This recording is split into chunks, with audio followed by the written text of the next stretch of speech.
And today I'm going to show you how to change the oil ring on the oil filler neck on this 97 Subaru Legacy. This might apply to other Subarus. This is a very common place where oil leaks out. I was also told that the oil cap has an O-ring that is serviceable. So we're going to do that today. Now I have a variety of O-rings. I don't know if it will fit, but in case it doesn't, I have some gasket maker that we could use. So stick around. Okay, so we just removed the two 10mm bolts, and this should come right loose, just like that. Also, let's take a look at this first.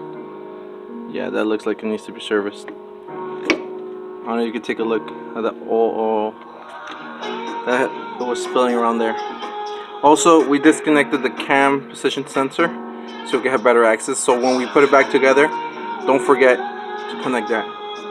So let's clean this up as best as we can and see where we go from there. Okay, so that's the verdict. That is the old gasket. It's hard and brittle. This is a new one.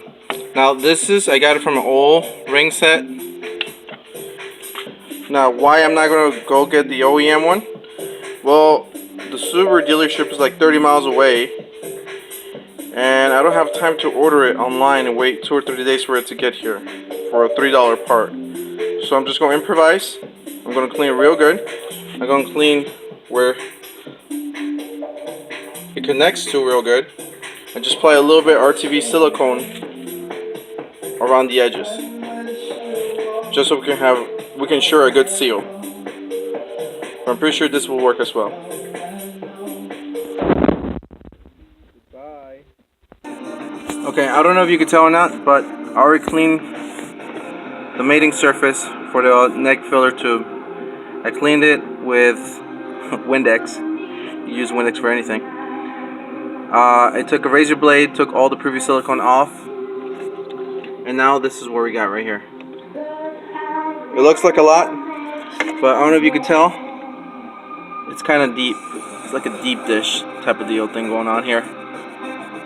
So none of the silicone is going to go on. Plus, all the silicone is going to be more in the outer, so I don't think it's going to go into the inside the valve cover and into the engine. So let's put it on. And that's it. We tighten it up. Now time to plug this back in.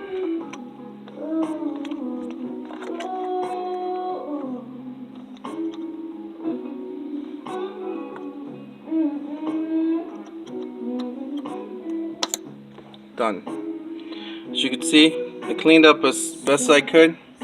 Now we could detect if it leaks in the future. Hopefully it won't.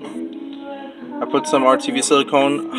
How tight it should be, yeah, I couldn't really find any specs to it, but I would go around until it's snug. I won't go crazy over tight with it because it is a plastic piece, but just enough wind until it's snug, both sides. And don't bolt one side before the other one. Go alternating it until it sits down properly, then tying it all the way. But that's not all. So that's not the only place you'll lose oil. You can also lose oil from the dipstick. What do you mean? Sure, let me show you. Okay. So this might be from the oil pan, gasket where it's leaking. But you can also see here there's some oil residue buildup here. So this is from the dipstick. There's also O-ring here. So what we're going to do is disconnect it from on top. It's a 10mm bolt, I believe. We're going to take it off, clean it, put a new O-ring, a little bit RTV silicone, and hopefully that will stop it from leaking.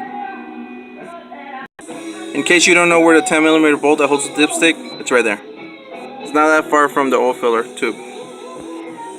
I believe it's only one.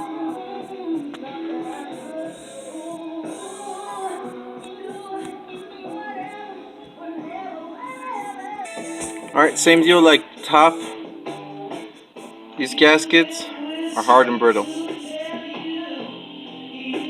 So we're going to make it work with this assortment pack that I picked up for the local auto parts store. So I'm pretty sure we have something that will fit that. So let's take that out. Boom, there you have it. Those are the new O-rings on the oil dipstick. Hopefully you won't see that much oil dripping from there anymore, or any at all. Also for insurance, I'm just going to put a little bit of RTV silicone here. Not too crazy with it, but just on the top one. Not on the first one. Maybe we should. That way when we put it here, it'll slide off to the back. Alright, let's install it. Okay. So we cleaned up where it's going to go. It's going to go right there. Right there. We're just going to put a little bit of RTV silicone on it. And that's it. The old dipstick is in. So you're going to need to put a little bit of force. Maybe put a little oil on the first O-ring, the silicone on the second O-ring, and this is what you're going to get at the end. So you can clean this up, make it look nice. Just like that. Alright, so let's go to the top and secure the old dipstick to the engine block. After you tighten up the bolt, that's it, you're done. It only took about 30 minutes to do. So hopefully this will stop oil from burning, or I don't know where it's leaking from, but I'm pretty sure it's from the valve cover gasket, which we will do next time. And we'll also take advantage of that and change the spark plugs. But other than that, hopefully it'll stop leaking from the filler neck and from the old dipstick. Until next time, enjoy and safe driving.